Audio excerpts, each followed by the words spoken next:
እዚ መደብ ሓንቲ ዓለም እዩ ኣብዚ መደብ ብፍሉጥ ጸሓፋይ መምህር ኣማኑኤል ሳህለ ዝተጻሕፉ ጽሑፋት እናባኹም ነቕርበሉ ሰሙናዊ መደብ እዩ ክቡራት ተኸታተልትና ነዚ መደብ ንምክትታል ወትሩ ሰንበት ናይ ንጎስ ሰዓት 11 ቅድሚ ቀትሪ ቆፀራኹም ምስ ሃርሞኒ ሜድያ ይኹን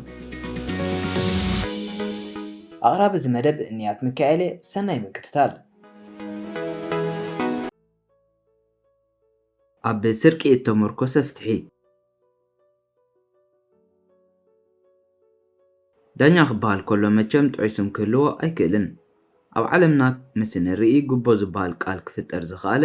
ነገራት ብፍትሒ ክረኣዩ ኣለዎም ዝብል ሓሳባት ምስ ሰፈነ እዩ ኩሉ ብሚዛናዊ መንገዲ ክፍታሕ ክከሓስ ክቕፃዕ ይግባእ ዝብል ኣካይዳ ግን ኣፋዊ ዳኣዩ ነይሩ እምበር ቤት ፍርዲ ገና ክፍጠር ከሎ ምስኡ ድማ ጉቦን ብልሽውናን ከም እተፈጥረ ንኩሉ ሰብ ብሩህ እዩ ደርሆ ሒዝካ ናብ እንዳ ዳኛ ምኻድ እውን ሽዑ እዩ ተጀሚሩ ዝኸውን ምናልባት ደርሁ ክፈርያ ዝጀመራ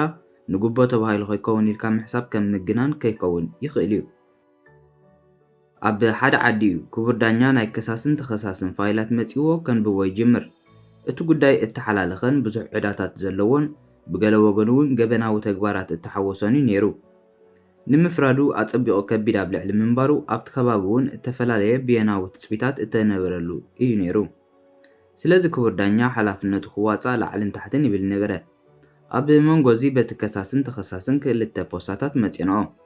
ምስ ከፈተን ድማ ኣብ ሓንቲ 12,000 ቅርሺ ኣብቲ ካልእ ድማ 15,000 ቅርሺን ፀንሐኦ ዳኛ ድቃስ ዘይብሉ ሓደረ ግን ድማ 27,000 ቅርሺ ድቡኢሉ ስለ ዝመፆ ብውሽጡስ ሕጉስ እዩ ነይሩ ግን ከዓ ሕልንኡ ክወቕሶ ጀሚሩ ጉቦ ወሲድካ ቄናን ምፍራድ ኣብ ቅድሚ ሰብን ኣምላኽን ነውሪ ምዃኑ ተረዲእዎ ብድሕሪ እዚ ቅድም ነቲ ኸሳሲ ንበይኑ ፀዊዑ ከም ዝስዕበሎ ዝኸበርካ ኸሳሲ ኣነ ብሓቂ ሕልና ዘሎኒ ሰብ እየ ገንዘብ ረኺበ ኢለ ድማ ቄናን ኣይፈርድኒ ንኩሉ ሰብ ብማዕረየ ዝርዮ መዳለዊ ኣይኮንኩን ስለዚ ንስኻ 15,000 ሂብካኒ ኣለኻ እቲ ተኸሳሲ ድማ 12,000 ሂቡኒ ኣሎ እንካ 3,000 እሞ ክልቲኹም 12,000 ሂብኩምና ኣለኹም ማለት እዩ ስለዚ ብማዕረየ ዝፈርደኩም ነቲ ተኸሳሲ ፀዊዑ ድማ ተመሳሳሊ ሓበሬታ ኣቕረበሉ በዚ ድማ እቲ ዳኛ 24,000 ቅርሺ ሰሪቑ ከሎስ ፍትሐኛ ምዃኑ ንነብሱ ኣሚኑ ፍርዳዊ ስርሑ ጀመረ ይበሃል